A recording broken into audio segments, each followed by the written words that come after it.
Bienvenidos, amantes de la alquimia. Esta tarde, Cristóbal y yo os traemos a otro lugar impresionante de Cataluña. Estamos en los jardines de Cap Roig. Cap Roig en catalán, castellano significa Cabo Rojo.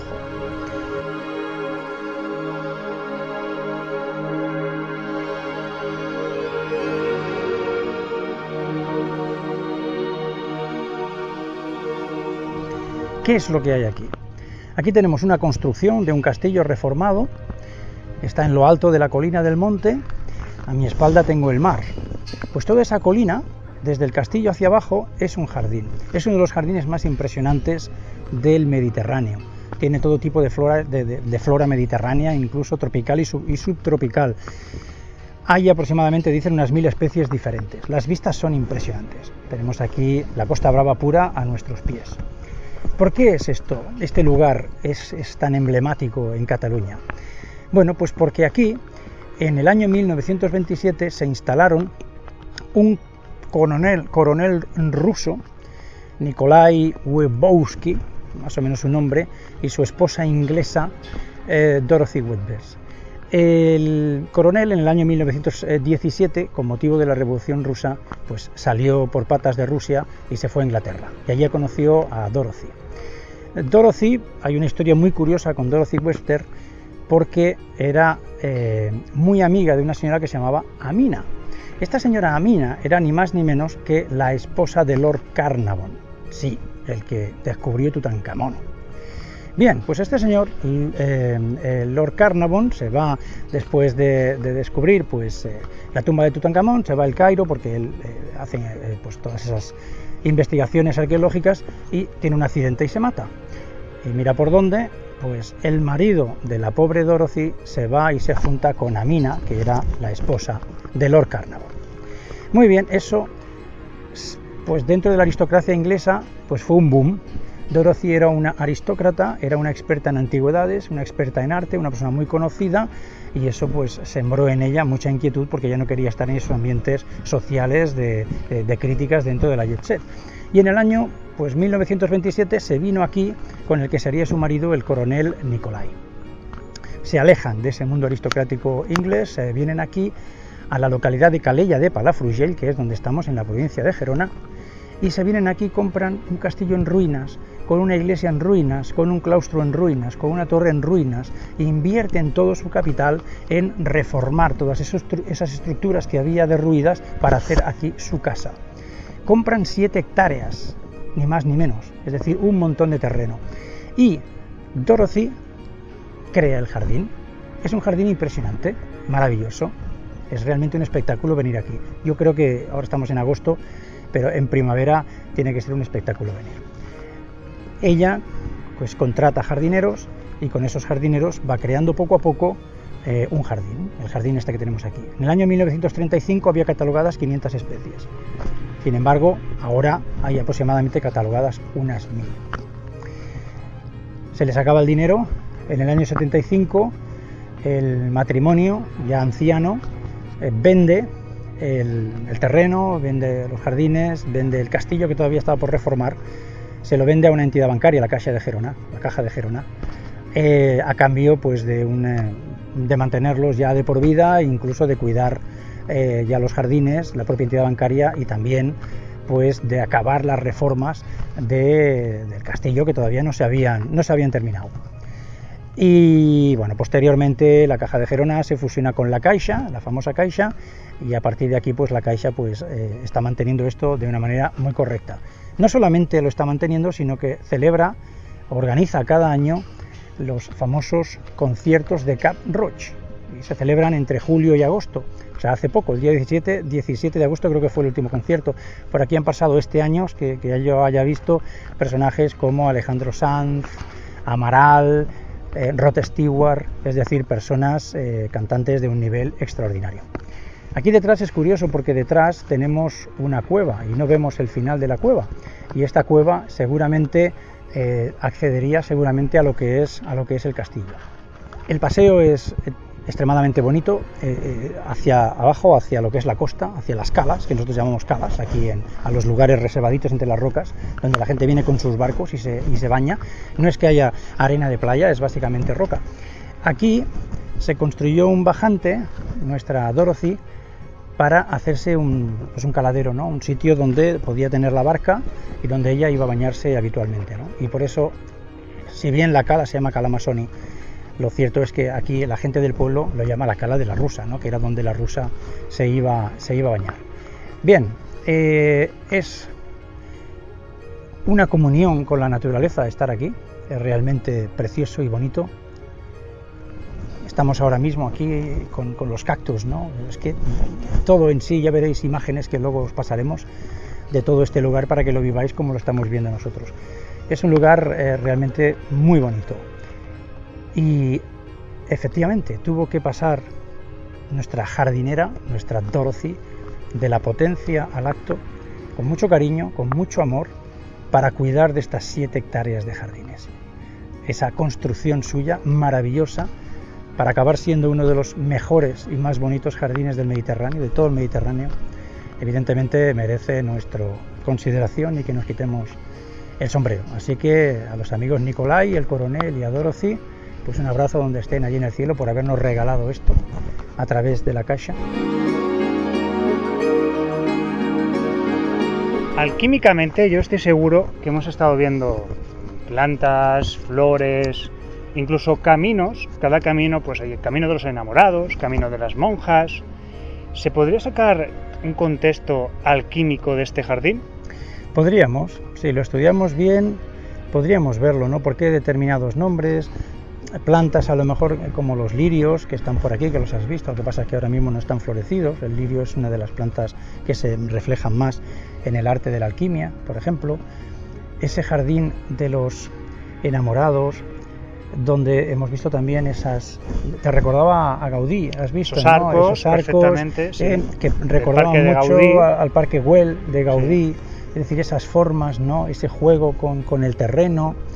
Bueno, lo que sí que hay es una comunión evidente con la naturaleza y bueno, no sabemos si el coronel y Dorothy pues eran apasionados de la alquimia o no, pero desde luego de la naturaleza Dorothy lo era porque... ¿Qué me dices de esto, Cristóbal? Es impresionante. Es impresionante, no hay más que decir. O sea, Y yo por lo que, bueno, estoy aprendiendo contigo, creo que el que está muy cerca de la naturaleza está siendo un buen alquimista, está en el camino de ser un buen alquimista, aunque él mismo no lo sepa. ¿Es así? Es así. O sea, el alquimista ha de desvelar los secretos naturales. Y para desvelar los secretos naturales necesitamos estar en comunión con la naturaleza. Hoy hemos estado en el espacio virtual del Montseny, la localidad de Viladrau, que también no hemos hecho vídeo, pero bueno. Y allí hemos visto la escenografía que han hecho sobre las brujas, ¿no? Y allí se explicaba cómo ellas de alguna manera entran en comunión con la naturaleza, a través de haciendo sus pócimas, sus pomadas para curarse, pero también trabajaban con belladona, que es una planta pues también que puede producir efectos alucinógenos, y otra serie de plantas. Ellas de alguna manera intentaban conectar con la naturaleza. Seguramente el consumo de esas plantas pues seguramente les produciría esas alucinaciones o viajes astrales. De ahí viene, ¿no?, eso de viajar con la escoba. No, la escoba no, o sea, ellas vuelan, ven otras cosas, porque seguramente son como, en vez de ser hombres medicina, que están así de moda, los chamanes, pues en América, pues aquí nosotros teníamos nuestras brujas, y las que veían a lo mejor más allá. Y podían a lo mejor sanar a una persona no solamente con las pócimas, sino que también pues a lo mejor porque veían más allá, ¿no?, en los viajes que hacían, ¿no? Y es que estamos hablando que aquí se cargaron a 16 brujas en Viladrau, presuntas brujas en Viladrau, se cargaron a nada más y nada menos que el número 16.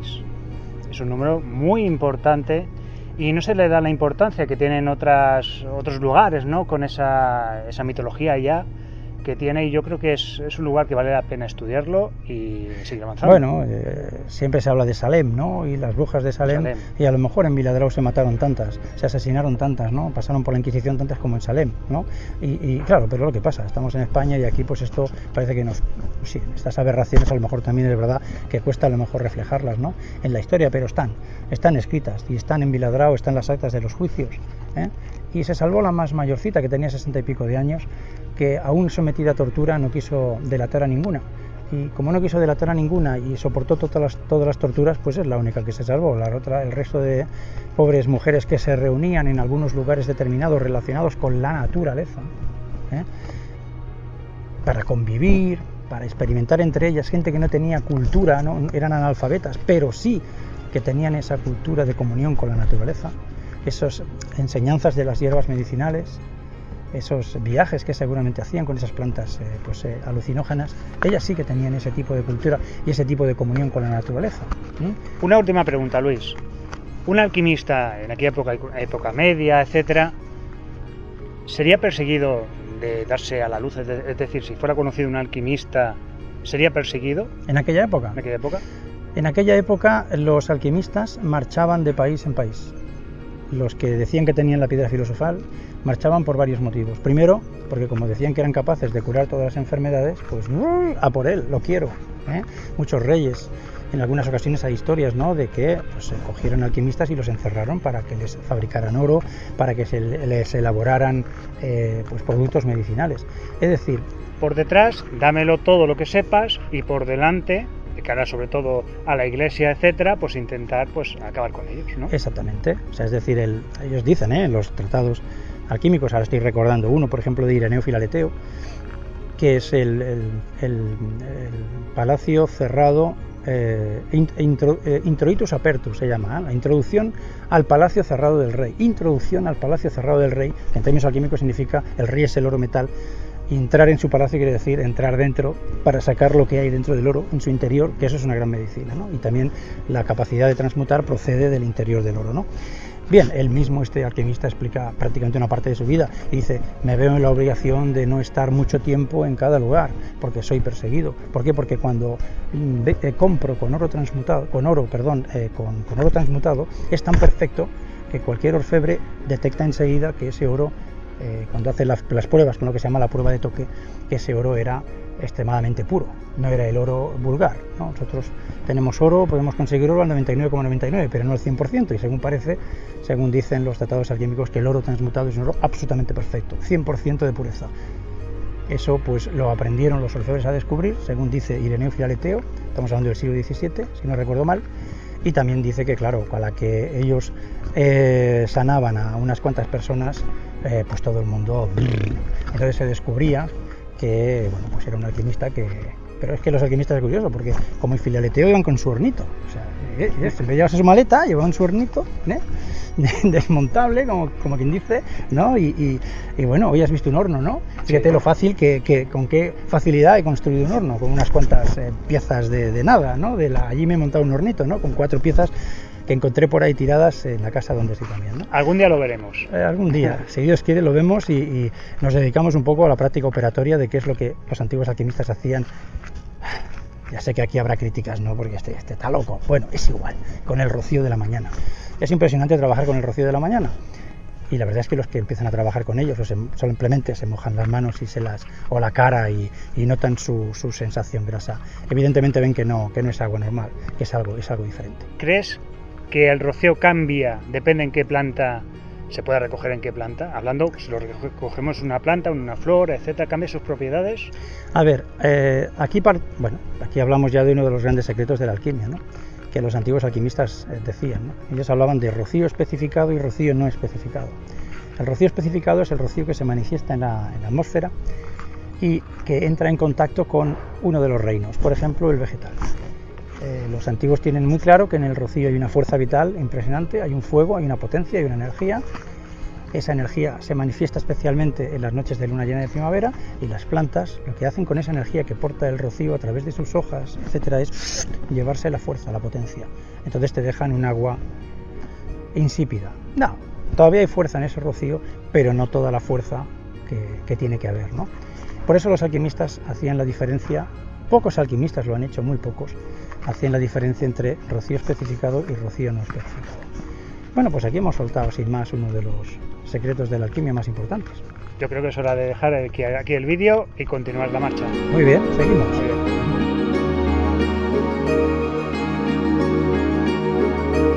Y por supuesto, no podía ser de otra manera, es uno de los 50 lugares mágicos que aparecerán en el libro que próximamente la editorial Cidonia publicará. Esperemos que sea ya para este año. Y pues lo dicho de siempre, como hizo Dorothy, de la potencia al acto. Nos vemos en el próximo vídeo. Un abrazo muy grande.